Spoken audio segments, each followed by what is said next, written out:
Two people, same age, same job, same salary in the US. One feels sick every time a bill hits. The other sleeps fine.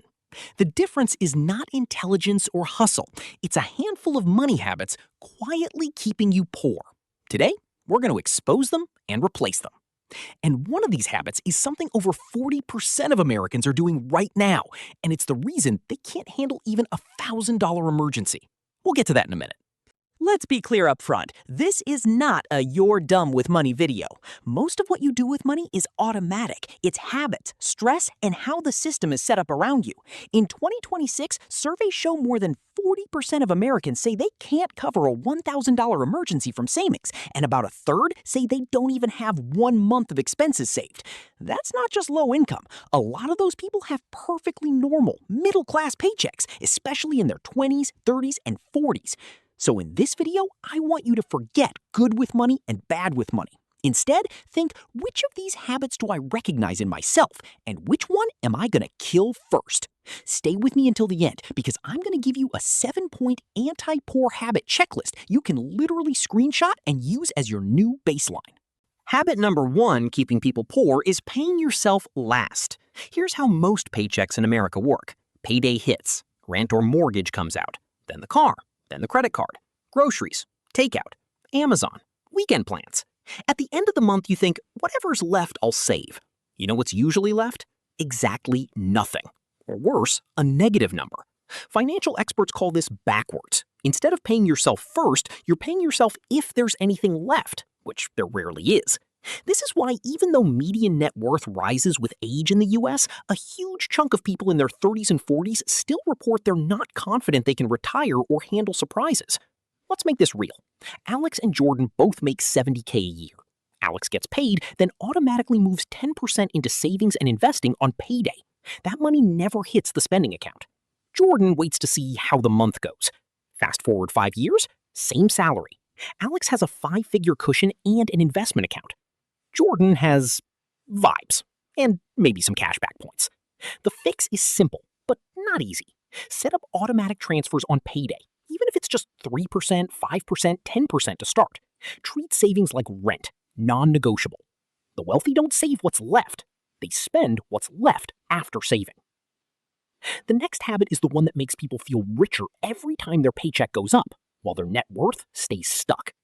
This one is brutal. Habit number 2, lifestyle creep and playing the status game. You get your first real raise. You tell yourself, finally, I can breathe. Then somehow, the apartment gets a little nicer, the car payment gets a little bigger, eating out goes from Friday treat to Wednesday default. By the end of the year, your bank balance feels exactly the same, or worse.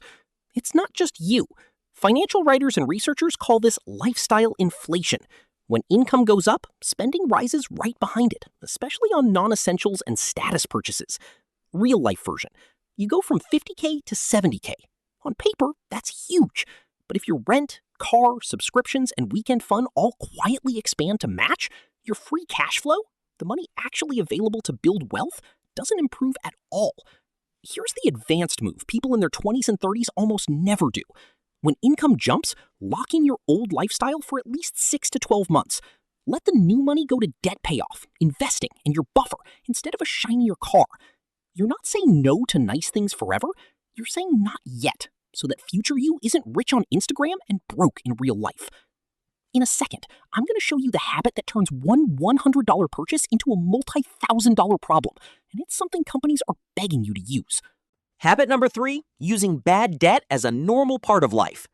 Credit card companies and buy now, pay later apps have one mission. Make sure you feel like everything is affordable because it's only a small monthly payment. Here's the problem. Average credit card APR in the US is now over 20% on many cards. If you only make minimum payments, that $100 pair of sneakers or that $400 flight can end up costing you multiples of that over time. And those BNPL plans that slice a purchase into 4 easy payments? Miss one, and now you're paying late fees, interest, and you still don't have savings. Let's do a quick story. Jordan puts $3,000 on a card at 22% interest and just pays the minimum. It can take well over a decade to clear if they never increase payments, and they'll pay thousands in interest. Alex, same purchase, same card, but Alex decides if I can't pay this off in 3 months, I don't swipe.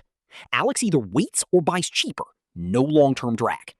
Bad debt, high-interest consumer debt for stuff that doesn't go up in value is one of the core habits that keeps people stuck.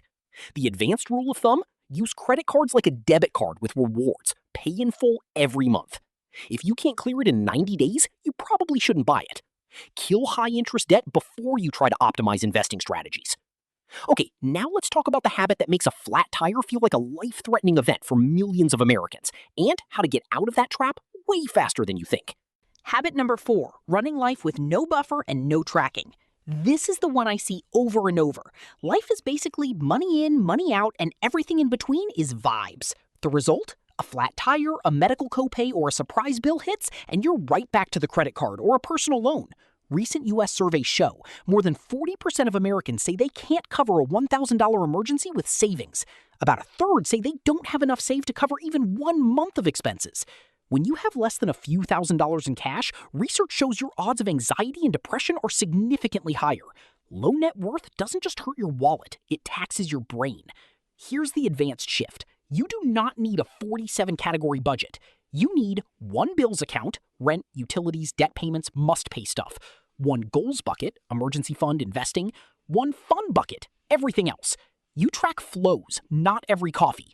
Once a week or once a month, you sit down for 10 minutes and ask 3 questions.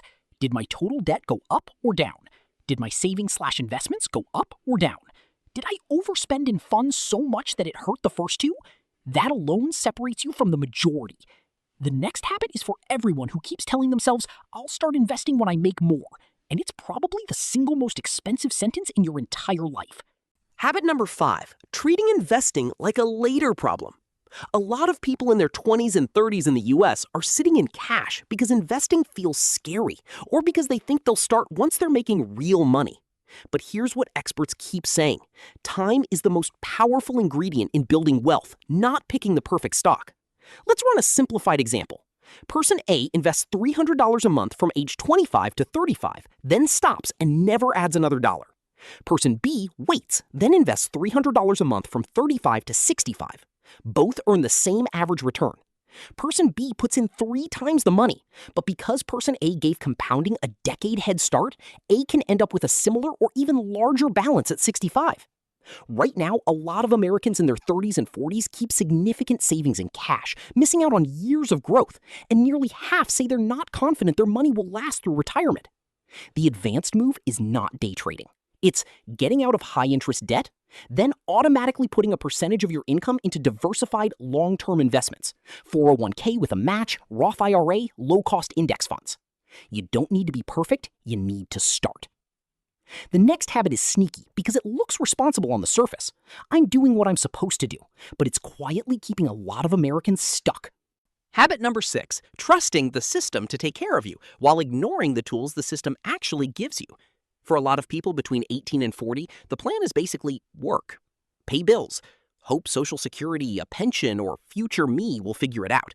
Meanwhile, they ignore free money in employer 401k matches, tax-advantaged accounts like IRAs and HSAs, basic retirement planning until it's later. Recent reports show many Americans in their 30s and 40s are not prioritizing retirement savings and feel behind. Nearly half of people in their 40s aren't confident they'll have enough, or fear they might not retire at all. Here's the difference between Jordan and Alex again. Jordan contributes nothing to a 401k, even though their employer matches 4%. That's like turning down an automatic raise every year. Alex doesn't invest perfectly, but at least contributes enough to get the full match, then slowly increases their percentage over time.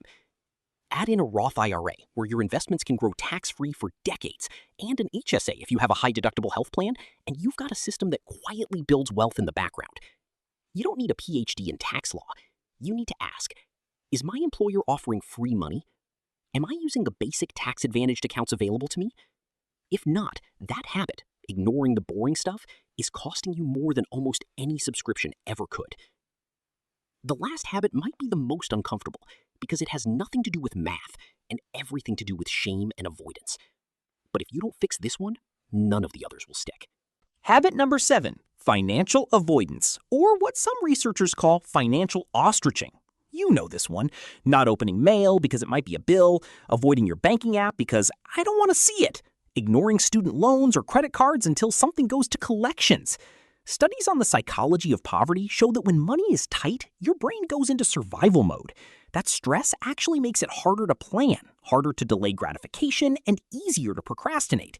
So you avoid, which makes the situation worse, which creates more shame, which leads to more avoidance.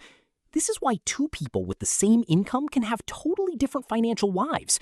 One looks their situation in the eye regularly, the other hides. The advanced habit here is not spreadsheets. It's a 10-minute weekly money date with yourself. Once a week, open your accounts, list your balances and debts, pick one tiny action. Cancel a subscription, move $20 to savings, increase your 401k by 1%, call about a bill. You're not allowed to shame yourself. You're just gathering data and making moves. Over time, this kills the avoidance loop, and that alone changes everything. Okay, we've hit the ugly stuff. Let's zoom out and turn this into something you can actually use this week. A simple checklist to flip from poor habits to wealth habits without becoming a different person. Let's turn this into a concrete playbook.